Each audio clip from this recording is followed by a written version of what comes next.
రాయలసీమ ఎత్తిపోతల పథకంపై జగన్ అవగాహన లేకుండా మాట్లాడుతున్నారని 20 సూత్రాల అమలు కమిటీ చైర్మన్ లంకా దినకర్ మండిపడ్డారు. కడప కలెక్టరేట్లో వివిధ శాఖ అధికారులతో ఆయన సమీక్ష నిర్వహించారు. వైసీపీ హయాంలోనే రాయలసీమ లిఫ్టుకు ఎన్జీటీ అనుమతులు నిలిపివేస్తే ఆ నెపాన్ని కూటమి ప్రభుత్వంపై వేయడం విడ్డూరంగా ఉందన్నారు.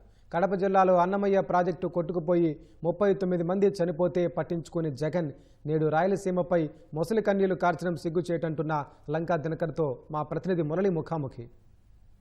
రాయలసీమ ఎత్తిపోతల పథకం పైన గత 3-4 రోజుల నుంచి కూడా వివాదం రేగుతున్న నేపథ్యంలో నిన్న మాజీ ముఖ్యమంత్రి జగన్మోహన్ రెడ్డి చేసినటువంటి వ్యాఖ్యలపైన అధికార పార్టీ నేతలందరూ కూడా ముక్తకంఠంతో ఖండిస్తున్నారు. దీనిపైన మనతో మాట్లాడడానికి 20 సూత్రాల అమలు కమిటీ చైర్మన్ లంకా దినకర్ గారు ఉన్నారు. ఆయన అడిగి మరిన్ని విషయాలు తెలుసుకున్నా. సార్ చెప్పండి, రాయలసీమ ఎత్తిపోతల పథకం పైన అంతా ముఖ్యమంత్రి చంద్రబాబుదే తప్పన్నట్లు జగన్మోహన్ రెడ్డి తీవ్రమైనటువంటి వ్యాఖ్యలు చేస్తున్నారు. దీన్ని ఎట్లా చూస్తారు ఆయన చేసినటువంటి వ్యాఖ్యలను?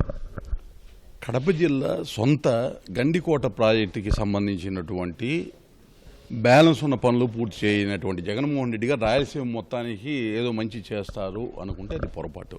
కనీస జాగ్రత్త చర్యలు తీసుకోకుండా కేవలం కాంట్రాక్టర్లకి దోచిపెట్టేటటువంటి తొందరలో ఆయన తీసుకున్నటువంటి అనాలోచిత విధానం వల్ల గ్రీన్ టేబుల్ దగ్గర నుంచి పర్యావరణానికి సంబంధించినటువంటి అనుమతులు రాకపోవడం వల్ల ఆయన హయాంలోనే ఆగినటువంటిది.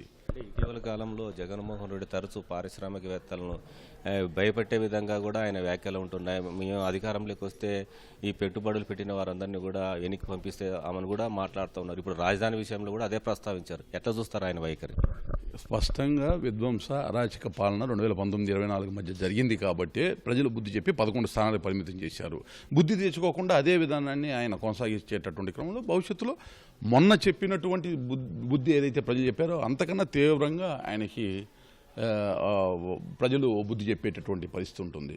గతంలో రివర్స్ టెండరింగ్ అధికారంలో ఉన్నప్పుడు పెట్టి ఇక్కడ ఉండేటటువంటి పారిశ్రామికవేత్తలు పవర్ ప్రాజెక్ట్స్కి సంబంధించిన వాళ్ళు కానీ లేకపోతే ఇరిగేషన్ ప్రాజెక్ట్కి సంబంధించిన వాళ్ళు కానీ అందరూ ఇక్కడ నుంచి పారిపోయేటటువంటి పరిస్థితి తీసుకొచ్చారు. ఒక విధ్వంసకరమైనటువంటి పాలన చేసే ప్రయత్నం చేశారు.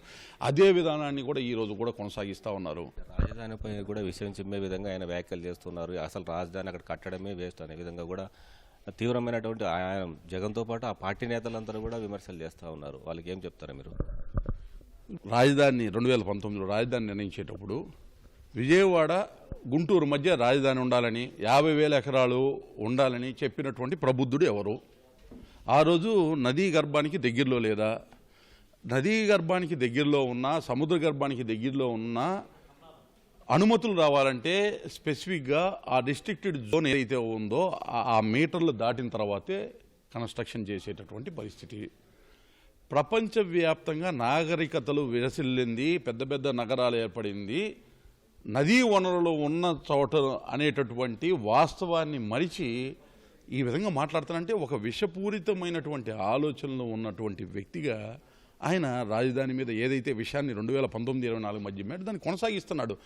చివరిగా సాగునీటి ప్రాజెక్టుల పైన మాట్లాడుతున్నటువంటి జగన్మోహన్ రెడ్డి ఆయన హయాంలోనే ఇక్కడ అన్నమయ్య జిల్లా కొట్టుకుపోయి అన్నమయ్య పించా కొట్టుకుపోయి దాదాపు 39 మంది ప్రాణాలు కోల్పోయారు.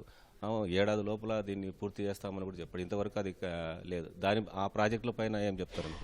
ఒక్క పించా ప్రాజెక్టే కాదు, ఇక్కడ అన్నమయ్య జిల్లాలో పించా ప్రాజెక్టుకి సంబంధించి గేట్లు కొట్టుకుపోయి 39 మంది ప్రజలు మరణించారు. ఏ విధంగా మరణించారు? మరణించినటువంటి ప్రజలతోటి కనీసం వాళ్ళ దగ్గరికి వెళ్ళి సహాయ పునరావాస చర్యలు కూడా సక్రమంగా చేయనటువంటి మానసిక స్థితిలో ఆయన పరిపాలన సాగింది.